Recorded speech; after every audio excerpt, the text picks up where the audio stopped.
मिटते हुए सभी रंजो अलम देख रहा हूँ, ख्वाजा करम फरमाइए, मौला इसकी मुसीबत में। क्या हो गया बेटा, क्या तकलीफ है तेरी? अब ख्वाजा करम करेंगे। अस्सलाम वालेकुम दोस्तों, कैसे हो आप सब? उम्मीद करता हूँ आप सब बिल्कुल ठीक होंगे, बिल्कुल खैर वाफियत से होंगे। अल्लाह आपको हमेशा खुश रखे।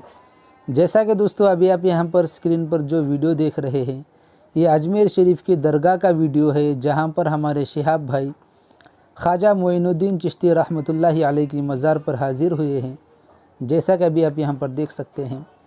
और ख्वाजा मोइनुद्दीन चिश्ती रहमतुल्लाहि अलैह को तो सब ही जानते हैं, जो कि बहुत बड़े अल्लाह वाले गुज़रे हैं। अल्लाह का वली उसे कहते हैं जो अल्लाह का दोस्त है।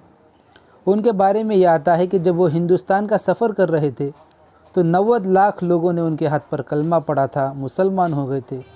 इनके बारे में काफ़ी वाक़यात किताबों में भरे पड़े हैं।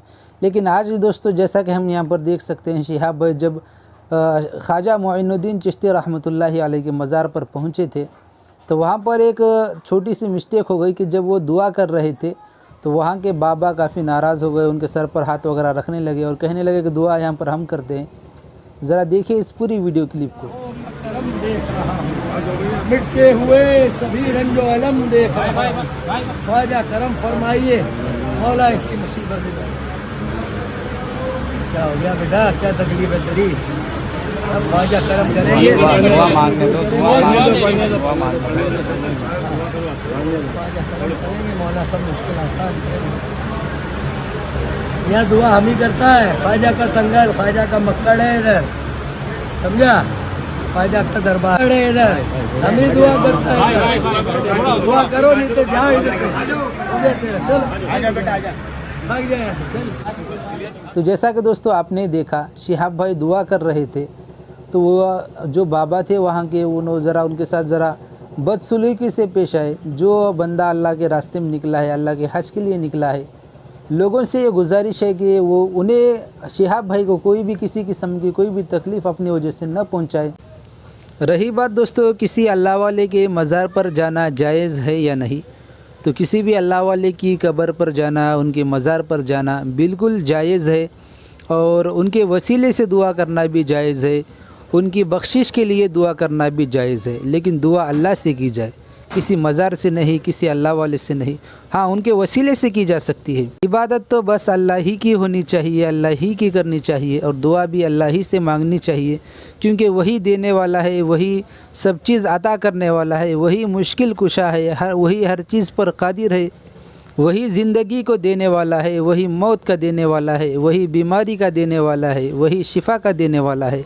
हर चीज़ पर कादिर अल्लाह है, अल्लाह के सिवा कोई किसी चीज़ पर कादिर नहीं है। अल्लाह सब कुछ के बगैर सब कुछ कर सकते हैं और सब कुछ मिलकर भी अल्लाह के बगैर कुछ नहीं कर सकते।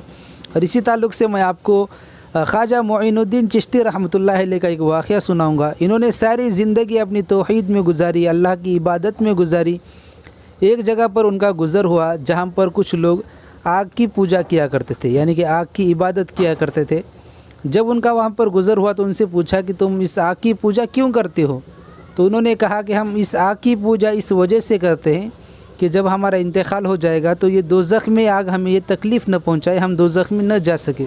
और वो लोग उस आग की पूजा इस शिद्दत से करते थे कि वो खाना पीना तक उसके लिए छोड़ते थे। तो ख्वाजा मोइनुद्दीन चिश्ती रहमतुल्लाहि अलैह ने फरमाया, अगर तुम इस आग पर इतना यकीन है तो अपने हाथ को आग में रखो। तो उन्होंने कहा कि आग की सिफत है जलाना, अगर हम हाथ रखेंगे तो जाहिर सी बात है जल जाएगा।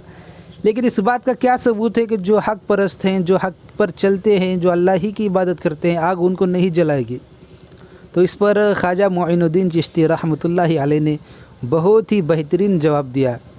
उन्होंने कहा कि जो अल्लाह की इबादत करता है, जो अल्लाह ही की बंदगी करता है और अल्लाह ही के ऊपर उसका भरोसा होता है, आग उसके जिस्म को क्या, उसके जूती को भी नहीं जलाएगी। ये कहकर अपनी जूती आग में डाल दी और काफ़ी देर तक आग में वो जूती रही, लेकिन आग जूती को ज़रा तक भी नहीं जला सकी। इस मंज़र को देखकर जितने भी आग की पूजा करने वाले थे, सब के सब सच्चे और पक्के मुसलमान हो गए। इसी तरह का और एक वाक़या देखने को मिलता है कि एक हाकिम वक्त एक बादशाह ने किसी बेकसूर को सज़ा दी, उसको फांसी दी और उसका इंतकाल हो गया। माँ काफ़ी रोती हुई ख्वाजा मोइनुद्दीन चिश्ती रहमतुल्लाह अलैह के पास गए और सारा वाक़या उनको सुनाया। फिर ख्वाजा मोइनुद्दीन चिश्ती रहमतुल्लाह अलैह उस जगह पर आए जहाँ पर उस नौजवान को, उस बेकसूर को सज़ा दी गई थी, फांसी दी गई हुई थी, जिसकी लाश वहाँ पर लटकी हुई थी।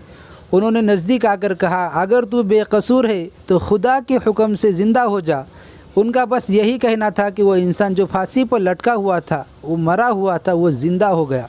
और उन्होंने ख़ास बात यहाँ पर यह भी रखना कि उन्होंने खुदा के हुक्म से कहा, अल्लाह के हुक्म से कहा। उन्होंने खुद नहीं कहा कि तू उठ जा, खड़ा हो जा। तो इस बात से हम लोगों को सबक हासिल करना चाहिए। उन्होंने अपनी ऐसे बहुत सारे वाक़यात हैं, उन्होंने अपनी सारी ज़िंदगी अल्लाह ही की इबादत में गुजारी, तौहीद परस्ती में अपनी ज़िंदगी गुजारी, लोगों को तौहीद की दावत देते हुए गुजारी। तो हम भी क्या करें मालूम क्या, अल्लाह ही की इबादत करें, उसके अलावा किसी को ना पूजे, किसी की इबादत ना करे। अगर हम भी उनके सच्चे मानने वाले हैं तो उन्होंने जो रास्ता दिखाया है उसी रास्ते पर हम चले। उन्होंने बस तौहीद का रास्ता बताया, हम उसी रास्ते पर चले, शिर्क के रास्ते पर कभी ना चले। क्योंकि मेरे भाइयों, बुज़ुर्गों, दोस्तों, अल्लाह हर गुनाह को माफ़ करेगा, बड़े से बड़े गुनाह को माफ़ करेगा, लेकिन शिर्क को कभी माफ़ नहीं करेगा। अल्लाह ने कुरान करीम में साफ साफ इरशाद फरमाया, जो लोग भी जिस भी मसलक के हैं, कुरान शरीफ को हर मसलक का आदमी मानता है,